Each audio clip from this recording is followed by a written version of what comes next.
رسول اللہ صلی اللہ علیہ وآلہ وسلم نے ارشاد فرمایا، جو کسی تنگ دست کے لیے آسانی پیدا کرے گا، اللہ سبحانہ و تعالیٰ اس کے لیے دنیا اور آخرت میں آسانی پیدا فرمائے گا۔ نبی کریم صلی اللہ علیہ وآلہ وسلم نے ارشاد فرمایا،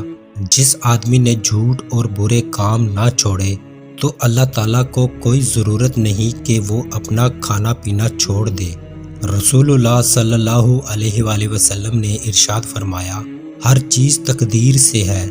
یہاں تک کہ عاجز ہونا اور ہوشیار ہونا بھی تقدیر میں ہے۔ رسول اللہ صلی اللہ علیہ وآلہ وسلم نے ارشاد فرمایا، جس شخص سے کوئی گناہ سرزد ہو جائے پھر وہ اچھی طرح وضو کرے اور اٹھ کر 2 رکعت نماز پڑھے اور پھر اللہ سے معافی مانگے تو اللہ تعالیٰ اسے ضرور معاف فرما دیتے ہیں۔ رسول اللہ صلی اللہ علیہ وآلہ وسلم نے ارشاد فرمایا،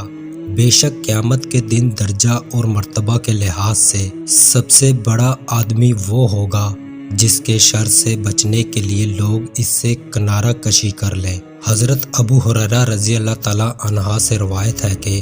رسول اللہ صلی اللہ علیہ وآلہ وسلم نے ارشاد فرمایا، بیوہ اور مسکین کی امداد و خبر گیری کرنے والا راہ خدا میں جہاد کرنے والے کی طرح ہے۔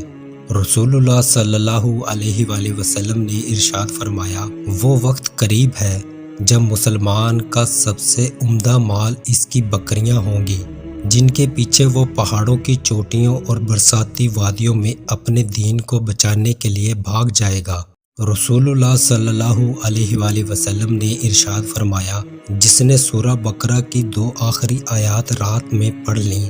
وہ اسے ہر آفت سے بچانے کے لیے کافی ہو جائیں گی۔